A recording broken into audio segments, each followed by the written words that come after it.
Welcome back to TacNTrack. I'm Brad. And I'm Gil. Today we're talking about the Cetme LC. Yes. Got it. So Demo Ranch recently did a video on this gun. And I really like Demo Ranch's stuff, but he made a blanket statement, the worst gun I own. And he brought this guy out. Now, Gil, you're not horribly familiar with this gun.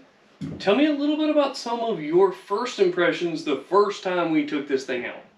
Yeah, no, I didn't watch his video prior to taking this out, but I had a similar experience. The thing don't run. Brad set me again after a cleared jam.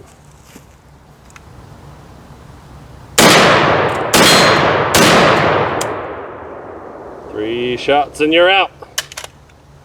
Seems to be a running theme. Now show us the special way you clear a jam.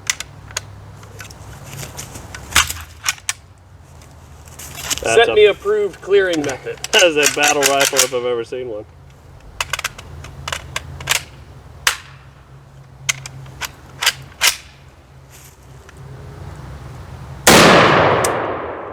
Uh-oh, we got one that time. We're moving backwards. So, if you're looking for a high quality weapon, the Malcolmar Cetme LC works every single time on the first round. Single time. Yeah, single time. Every single shot, let's say. Yeah. Right. So that is kind of one of those things. So this is a roller gun. It's made from a parts kit. You're going to have some issues, especially with these roller guns. They really have a pretty noticeable break-in period. We probably put, I don't know, the most painstaking 150 rounds I've ever put through a gun through this thing before it would start functioning. And even then we were running 62 grain 5.56 ammunition through it in order to get it to run. Yeah, every few trigger pulls, Brad's got it. You know, you got the charging handle out and he's banging it on the ground trying to get that round out of there, which to me just doesn't seem like a very fine weapon. No, but as these things break in, it's running reliably now on 55 plus grain 5.56 ammunition, and once we get a little bit more rounds through it, I'm sure it'll free up a little bit more, and it will be a functional weapon. Now, some other things with the Cetme that aren't great, and don't get me wrong, I like these things. If you're left-handed, this is a miserable firearm. So, as a lefty here, to charge it, that's kind of annoying. The release is kind of annoying up there, but as a right-handed shooter, yeah, comfortable. Very easy to use for right-handed. But the lack of ambidextrous, but don't forget, this is an old rifle. And you made a comment just before we started filming this about the quality of the welds. They're terrible. Yeah. They look terrible. I don't trust them at all. It seems like you're going to knock it against the ground and something's going to come off of it. The only thing that screams quality more than Brazilian? Yeah. Spanish. Spanish, yeah. So, with all those things being said, I think the question has to ask, why do so many people buy these? Well, the answer is they're really cool. To see a roller delayed blowback 5.56 223 rifle, not something you see every day. Fairly rare. They're really unique. They kind of fill a cool place in history.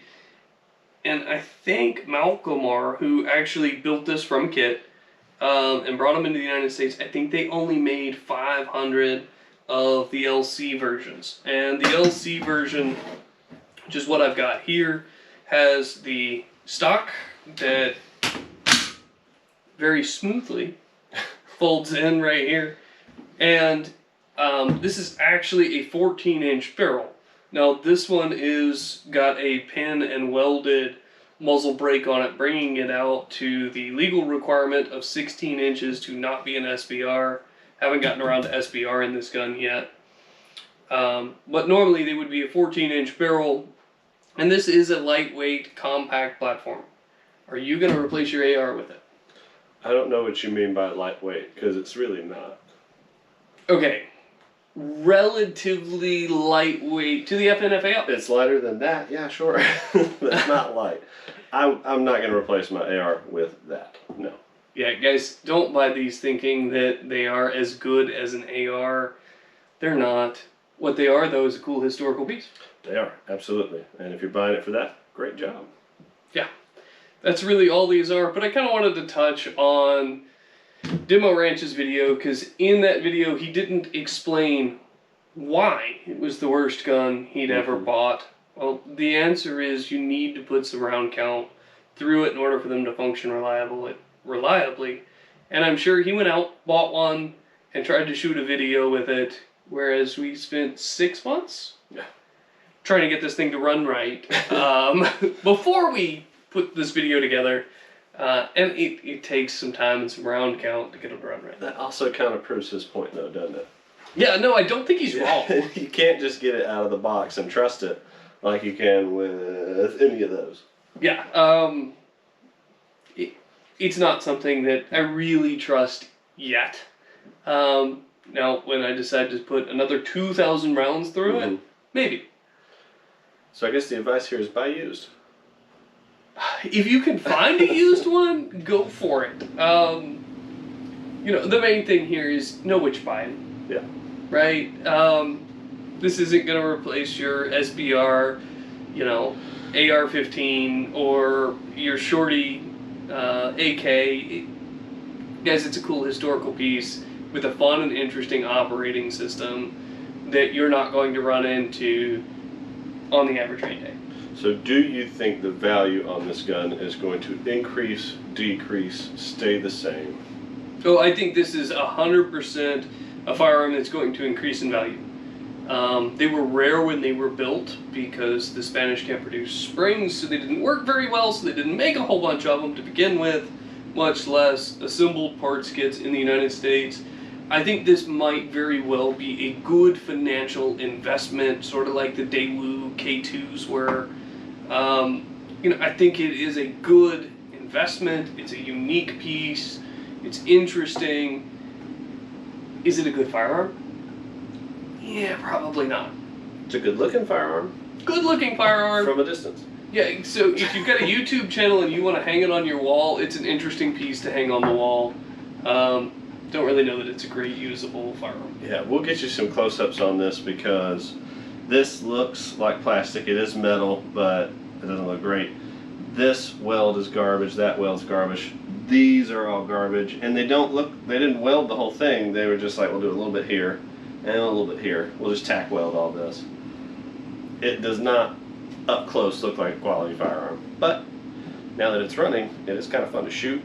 It looks cool from a distance, so. And the recoil impulse is very different on this thing than some other stuff. It's a more consistent push than a direct impact. But, you know, it's an oddity. It's getting shoved rather than getting punched. Right. Yeah. I think that's a really good analogy. So if you guys want to see more of this gun, let us know. We'll bring it out. I enjoy shooting it. Yeah. When it runs. When it runs. And we've got about 100 hours of footage of us trying to clear this thing and make it run right. So check that out at the end of this video. And like always, guys, thanks for checking us out today on TacNTrack. We'll see you next time.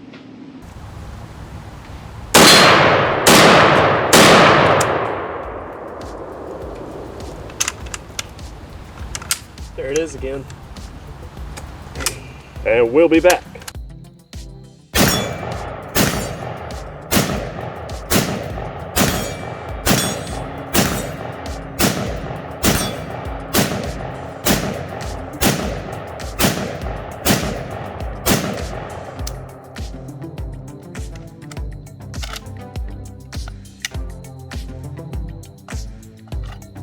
Only runs on Hornady 77 great.